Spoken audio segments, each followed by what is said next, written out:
नमस्ते, Radhe Radhe, hello everyone, welcome to our channel Bioverse the universe of biology. तो आज मैं आप सब जैसा कि देखकर जान गए होंगे टेम्पलेट कि हम किस चीज़ के बारे में डिस्कस करने वाले हैं। हम आज डिस्कस करने वाले हैं आपकी नवोदय विद्यालय एनवीएस के जो एग्ज़ाम्स होते हैं उनका सिलेबस। ठीक है, इसके पहले मैंने आपको बताया था कि एनवीएस जो एग्ज़ाम होता है वो 6 to 8 देन आपके अबव, ठीक है, मिडिल प्राइमरी लेवल पे और अपर लेवल के लिए वो होता है, यानी कि 6 to 12 का एग्ज़ाम होता है। वहाँ पे 6 to 12 के बच्चे पढ़ते हैं। रेजिडेंशियल स्कूल होता है और फीस भी नहीं लगती है। फीस केवल 12 के बच्चों 11-12 के बच्चों की 200 फीस लगती है। ठीक है, तो हम डिस्कस करने वाले हैं आज उसका सिलेबस 2 पार्ट में डिवाइडेड था। पेपर आपका एक ही होगा लेकिन 2 पार्ट में होगा। पहला आपका होगा जनरल पेपर, जिसमें आपका English, Hindi, reasoning, language competency test में आपका इंग्लिश, हिंदी आ जाएगा, रीजनिंग आ जाएगा, जनरल अवेयरनेस आ जाएगा। उसके बाद से उसमें आपका कंप्यूटर आईसीटी का आपको कितना नॉलेज है इससे क्वेश्चन पूछा जाएगा, मैथ्स। ठीक है, ये हो गया आपका पहला पार्ट। दूसरा पार्ट आपका सब्जेक्टुअल नॉलेज रहेगा और उससे रिलेटेड पेडागॉजी, मतलब सब्जेक्ट से रिलेटेड पेडागॉजी। आपने बीएड किया है तो पेडागॉजी का मतलब आप अच्छे से जानते होंगे कि क्या चीज़ पूछी जाएगी। तो चलिए हम सबसे पहले पेपर देखेंगे फर्स्ट का, यानी कि जो पहला पेपर होगा जो आपका क्या है, क्वालिफाइंग टेस्ट है। मतलब उसमें आपको क्वालिफाई करना रहेगा तभी आपका आगे का सब्जेक्ट वाला पेपर क्या होगा, चेक होगा। तो क्वालिफाइंग टेस्ट है ये और इसको क्वालिफाई करना जरूरी है और हर एक पार्ट में क्वालिफाई करना। रीजनिंग एबिलिटी यानी कि रीजनिंग का है तो अगर वो 10 नंबर का है, जिसका डिवाइडेशन मैंने आपको टीजीटी पीजीटी के लिए अच्छे से बताया है, तो उसमें आपको 10 में से 6 नंबर लाने ही होंगे। ठीक है, तभी आपकी न्यूमेरिक एबिलिटी वाली चेक होगी या जनरल अवेयरनेस होगी, सब में आपको पास करना रहेगा। ठीक है, तो अगर आपने वो वीडियो नहीं देखा तो उसको जाकर देख लीजिए, वहां पे अच्छे से क्लियर है कि क्या पैटर्न और किस तरीके से पूछा जाता है। अब क्या क्या पूछा जाएगा इसको हम देखेंगे। तो सबसे पहले हम बात करेंगे पहले सिलेबस की। ठीक है, तो ये क्या है, पहला है आपका रीजनिंग एबिलिटी या रीजनिंग के क्वेश्चन। अगर रीजनिंग के क्वेश्चन की बात की जाए तो इसमें puzzle and seating arrangement, data sufficiency, statement based question, इसमें वर्बल रीजनिंग होगी। ठीक है, इनक्वालिटी, ब्लड रिलेशन से क्वेश्चन, जिसमें ये इनके चाचा लगते हैं, उनके पापा लगते हैं तो उनका क्या लगेगा, इस तरीके से। सीक्वेंस और सीरीज के question, direction, assertion and reason के क्वेश्चन, वेन डायग्राम्स। ठीक है, कथन और कारक इसको कहते हैं।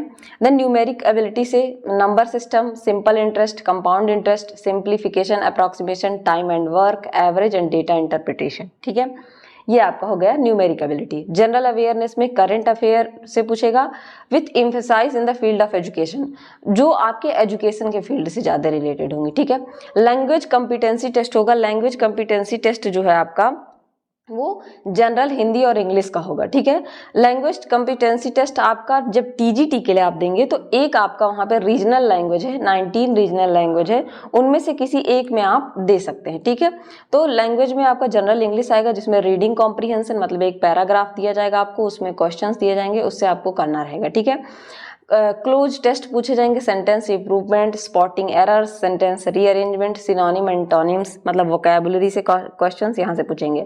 जनरल हिंदी की बात करें तो वहाँ पे आपका संधि, समास, विलोम शब्द क्या होते हैं, पर्यायवाची शब्द, समान अशुद्धियाँ, वाक्यांशों के लिए एक शब्द, मुहावरे, लोकोक्तियाँ, अपठित गद्यांश। जनरल आपका आप एक तरीके से कह सकते हैं हिंदी व्याकरण आपसे पूछा जाएगा। ठीक है, यहाँ पे आपका अपठित गद्यांश, यहाँ पे भी मतलब एक कॉम्प्रिहेंशन, यहाँ से एक कॉम्प्रिहेंशन मतलब पैराग्राफ देखा उसमें से आपको क्वेश्चन करना है। ठीक है, तो जिन लोगों ने भी बीएड दिया, सीटेट के एग्जाम्स दिए हैं, उनको पता है सीटेट में कॉम्प्रिहेंशन पूछा जाता है।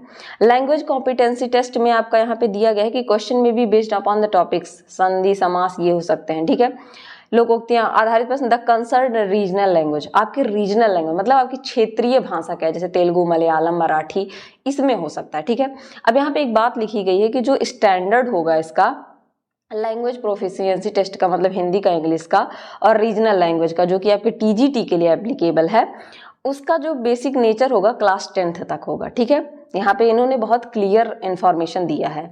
नॉलेज ऑफ आईसीटी में आपको फंडामेंटल कंप्यूटर सिस्टम के बारे में, बेसिक उसके ऑपरेटिंग सिस्टम के बारे में, एमएस ऑफिस के बारे में, कीबोर्ड के शॉर्टकट के बारे में और उनके यूज के बारे में, कंट्रोल+C का यूज, कंट्रोल+P का यूज, विंडोज का यूज, PRTSC का यूज, इन सब का यूज क्या होता है, इंपॉर्टेंट कंप्यूटर टर्म्स का यूज, उनके एब्रीवेशन जैसे CPU का फुल फॉर्म क्या है, ALU का फुल फॉर्म क्या है, इन सब का फुल फॉर्म, कंप्यूटर नेटवर्क जिसमें लैन, वैन ये सारे आते हैं, local local area network, wide area network, cyber security क्या होती है, इंटरनेट क्या होता है, इन सब चीज़ों के बारे में आपको जनरल नॉलेज होना चाहिए अप टू क्लास 10th, नहीं तो अप टू क्लास 8th तो सभी बच्चे पढ़ते ही हैं। और बहुत सारे बच्चे जो CBSE बोर्ड के जनरली होते हैं या यूपी बोर्ड के किसी भी बोर्ड के होंगे, वहाँ पे कंप्यूटर 12 तक भी आप ऑप्शन में चूज कर सकते हैं। टीचिंग एप्टीट्यूड में टीचिंग नेचर कैसा होना चाहिए, कैरेक्टरिस्टिक कैसा होना चाहिए, ऑब्जेक्टिव्स, बेसिक रिक्रूटमेंट्स का, लर्नर का कैरेक्टरिस्टिक, फैक्टर अफेक्टिंग टीचिंग, कौन कौन से फैक्टर्स हैं जो अफेक्ट करते हैं टीचिंग को, मेथड ऑफ टीचिंग किस तरीके का होना चाहिए, teaching add and evaluation system, teaching add पढ़ाने का तरीका आपका कैसा होना चाहिए,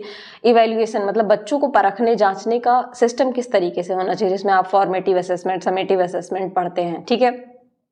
ये सारी चीज़ें आपने पढ़ रखी हैं अपने सीटेट के दौरान, ठीक है।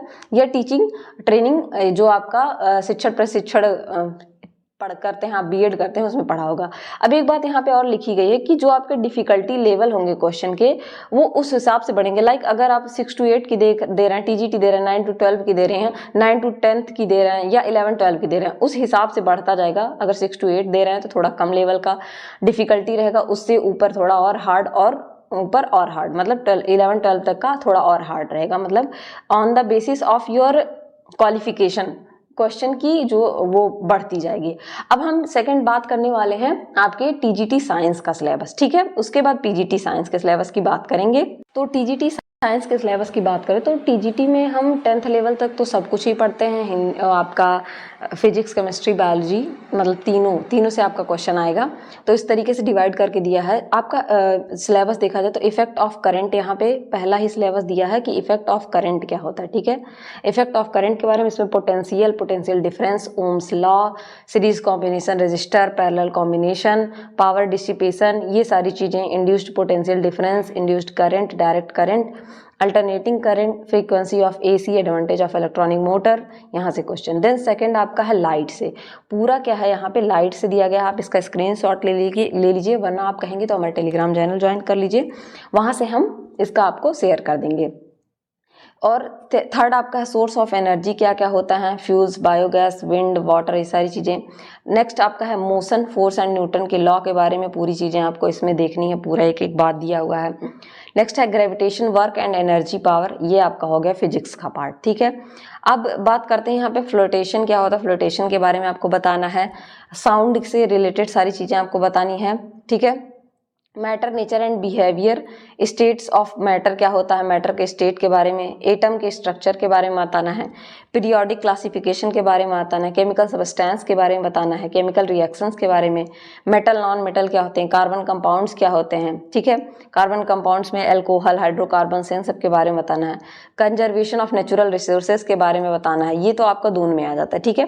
ये आपका बायोलॉजी में भी आ जाता है और इसमें आ जाता है। मैन मेड मटेरियल्स क्या, जैसे gas, carbon fibre, polymers, plastics, life processes, ये आपका आ गया बायोलॉजी वाला पोर्शन। इसमें लाइफ के प्रोसेसेस के बारे में, न्यूट्रिशन की जरूरत क्या है, डिफरेंट मोड क्या है आपके एनिमल्स के, फोटोसिंथेसिस कैसे होता है, होलोजोइक न्यूट्रिशन क्या होता है, एरोबिक एनारोबिक रेस्पिरेशन, ट्रांसपोर्टेशन क्या होता है, एक्सक्रीशन क्या होता है, कंट्रोल एंड कोऑर्डिनेशन, इसमें बेसिकली आपको हार्मोन्स के बारे में पढ़ना है, नर्वस सिस्टम के बारे में पढ़ना है, एक्सोक्राइन एंडोक्राइन ग्लैंड के बारे में पढ़ना है, रिप्रोडक्शन किस तरीके से होता है, प्लांट और एनिमल का दोनों पढ़ना है, ठीक है। सेक्सुअल और एसेक्सुअल रिप्रोडक्शन के बारे में पढ़ना है, modes of avoiding pregnancy, family planning के बारे में, ठीक है। जिसमें आपका 12 क्लास तक, आपका अप टू 12 क्लास तक का तो पूछा ही जाएगा। हेरिडिटी एंड इवोल्यूशन क्या होता है, मेंडल के लॉ को पढ़ना है, इवोल्यूशन और क्लासिफिकेशन क्या है, होमोलॉगस और एनालॉगस क्या है, फॉसिल्स क्या है, ह्यूमन का इवोल्यूशन कैसे हुआ, ह्यूमन के आई स्ट्रक्चर और कलर के बारे में, नेचुरल रिसोर्सेज क्या होते हैं, उसमें आपका ऑर्गेनाइजेशन ऑफ सेल के बारे में,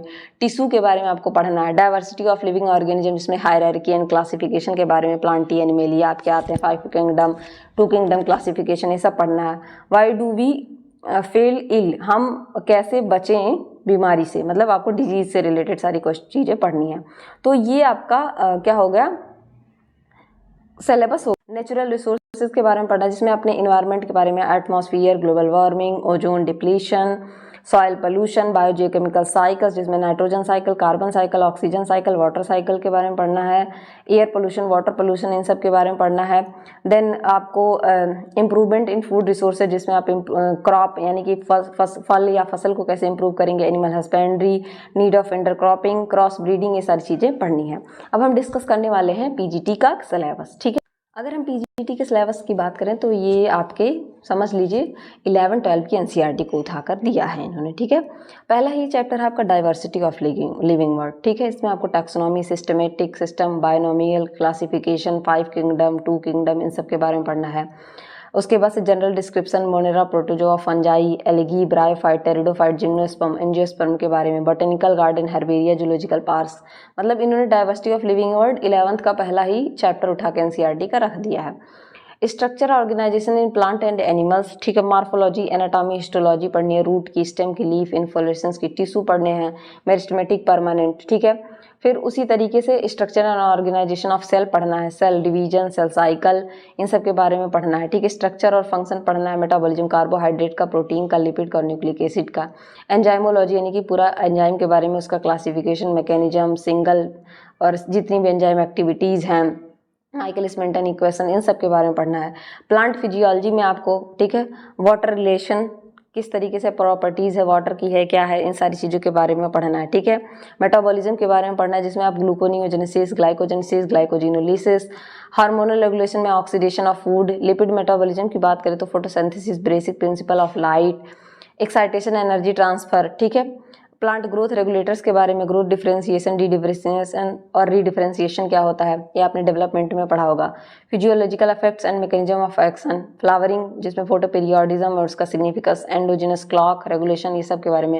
ह्यूमन बायोलॉजी पढ़ना है आपको जिसमें morphology, anatomy, histology, physiology, control and disorder, digestion, respiration, ये सब पढ़ना है। Circulation, skeletal system, muscle, nervous system, सब कुछ ये दिया है इतने बड़े में, लेकिन बहुत काफ़ी। सेक्सुअल रिप्रोडक्शन के बारे में पढ़ना है जिसमें आपका प्लांट का पूरा सेक्सुअल रिप्रोडक्शन पढ़ना है और एनिमल का पूरा, उसमें प्लांट और एनिमल का दे रखा है। ठीक है, और उसके बाद से उस रिप्रोडक्टिव हेल्थ के बारे में भी पढ़ना है जिसमें आपका gift, IUT, gift, embryo culture, ये सब पढ़ेंगे। जेनेटिक्स में आपको पूरा मेंडल का लॉ और उससे रिलेटेड सारी चीज़ें, फिर ट्रांसलेशन, ट्रांसक्रिप्शन और ये सारी चीज़ें आपको इसमें पढ़नी है। बैक्टीरियोफाज वगैरह क्या होते हैं इनके बारे में, इवोल्यूशन के बारे में पूरा पढ़ना है। बायोलॉजी इन ह्यूमन वेलफेयर जिसमें आप हेल्थ एंड डिजीज़ के बारे में पढ़ेंगे पूरा, और इम्यूनोलॉजी के बारे में पढ़ेंगे। प्रिंसिपल ऑफ बायोटेक्नोलॉजी की बात करें तो ये पूरा बायोटेक्नोलॉजी से जिसमें आप जीएमओ, आरएनए, मॉलिक्यूलर डायग्नोसिस, ये सारी चीज़ें पढ़ेंगे। इकोलॉजी में आप पूरी चीज़ें पढ़ेंगे जिसमें population, attributes, growth, logistic curve, ये सारी रहेंगी। डार्विनियन फिटनेस, डार्विनियन फिंचेस, यहाँ पे गलत दिया है, यहाँ पे डार्विनियन फिटनेस नहीं, डार्विनियन फिंचेस रहेगा। ठीक है, पोल्यूशन क्या होता है, उसके टाइप, इंडिकेटर्स क्या होते हैं, उसके प्राइमरी, सेकेंडरी, इन सब चीज़ों के बारे में। तो ये आपका सिलेबस है overall. Ecology, principle biotechnology, biology in human welfare, उसके बाद से आपका जेनेटिक्स, और फिर आ गया sexual reproduction, reproduction biology, human biology, plant physiology, animal physiology, diversity of living world, ये सारी चीज़ें 11-12 की एनसीईआरटी उठाइए और सिलेबस को मैच कीजिए। सारा सेम डिक्टो सिलेबस है, बस ये है आपको थोड़ा अपर लेवल का भी पढ़ना पड़ेगा।